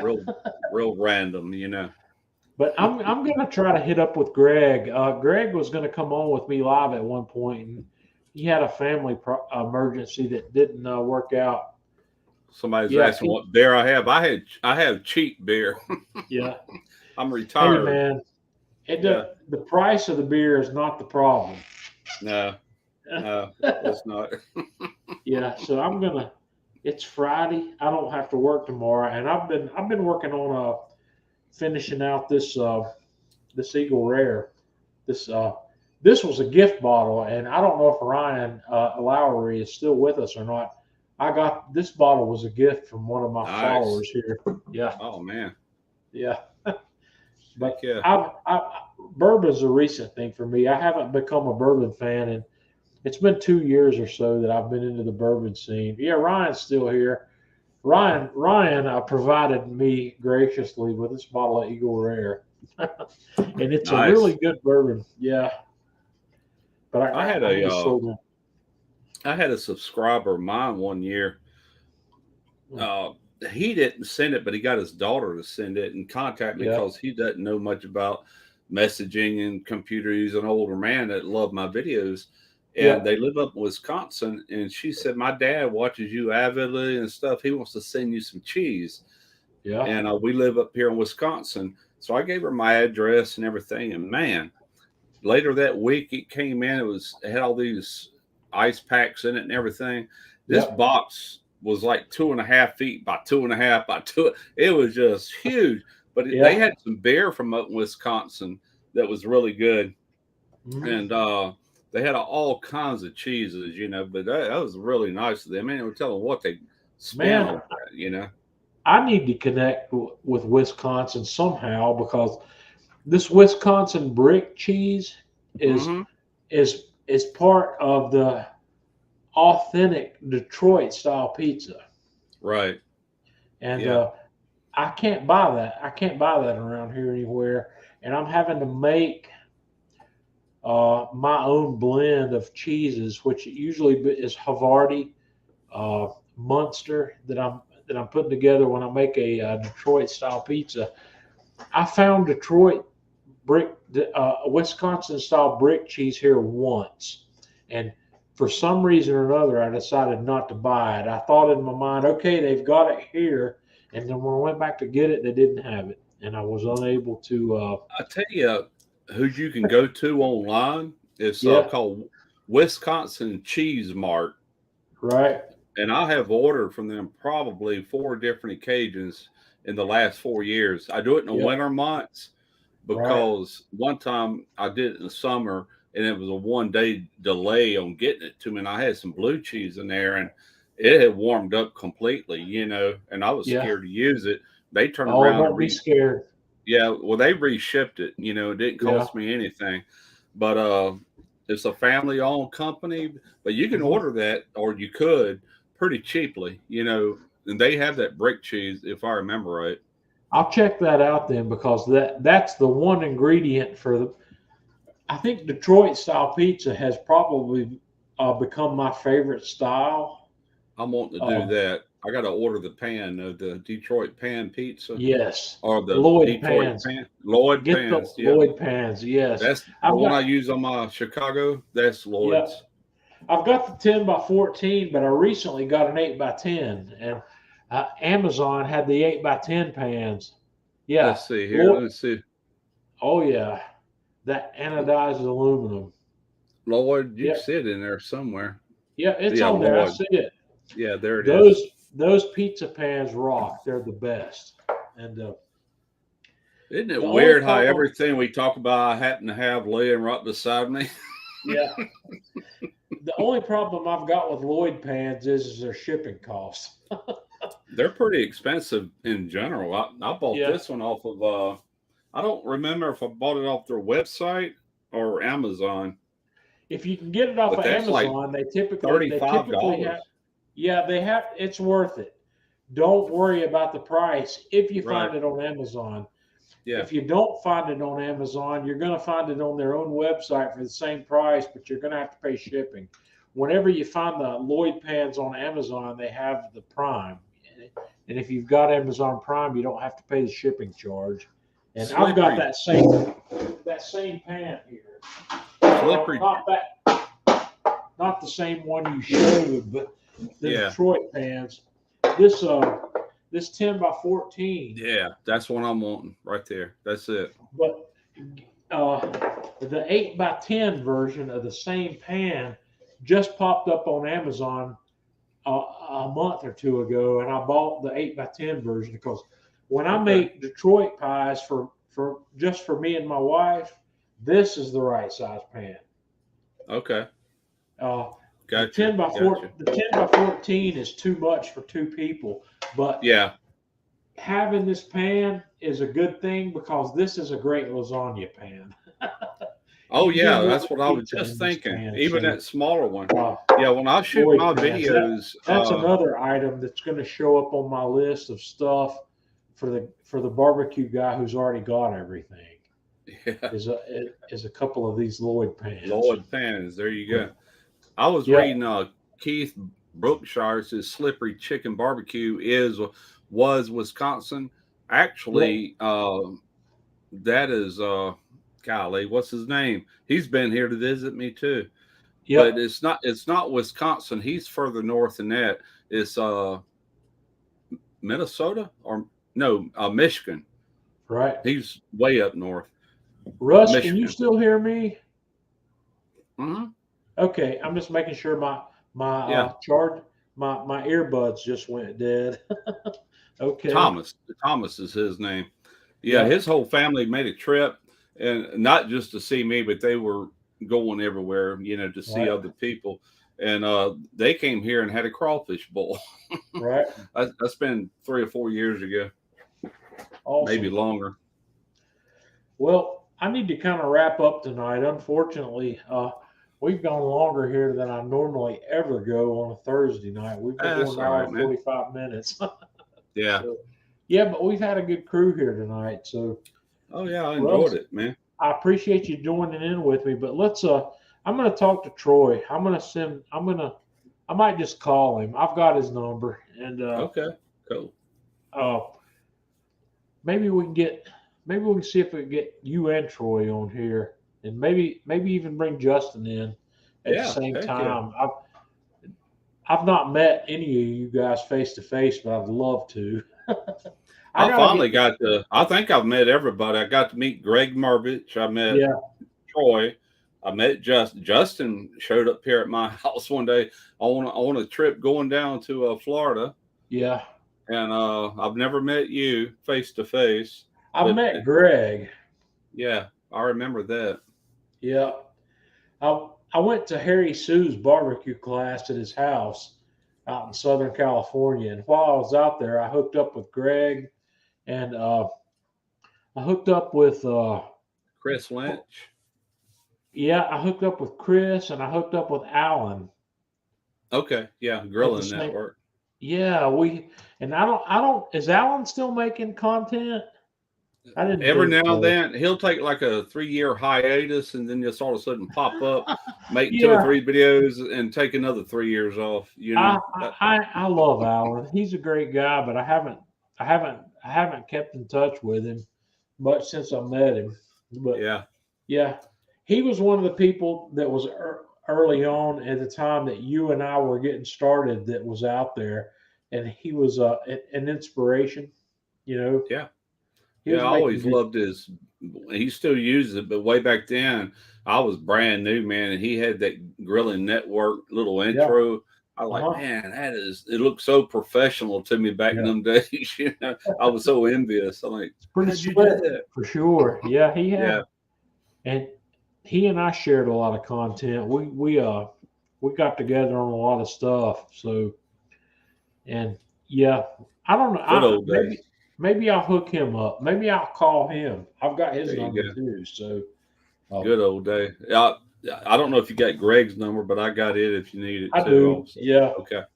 We'll hook up. I need to get in touch with Greg, because I had Greg scheduled to come on live with me one night quite a while back, but he had an issue that he couldn't come on, so I'll bring him back. But yeah, there you go. Maybe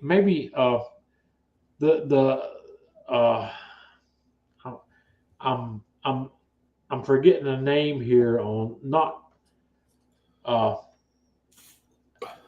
Oh gosh, what was his name? YouTuber? Yeah, it's escaping me. I'm gonna have to look him up.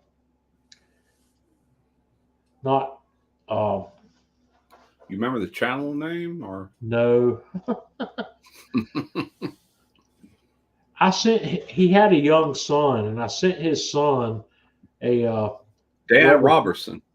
Dan, yes. What was Yeah. his Okay. channel? Oh, Smoky Goodness. Smoky Goodness. Is he still Yeah, making content?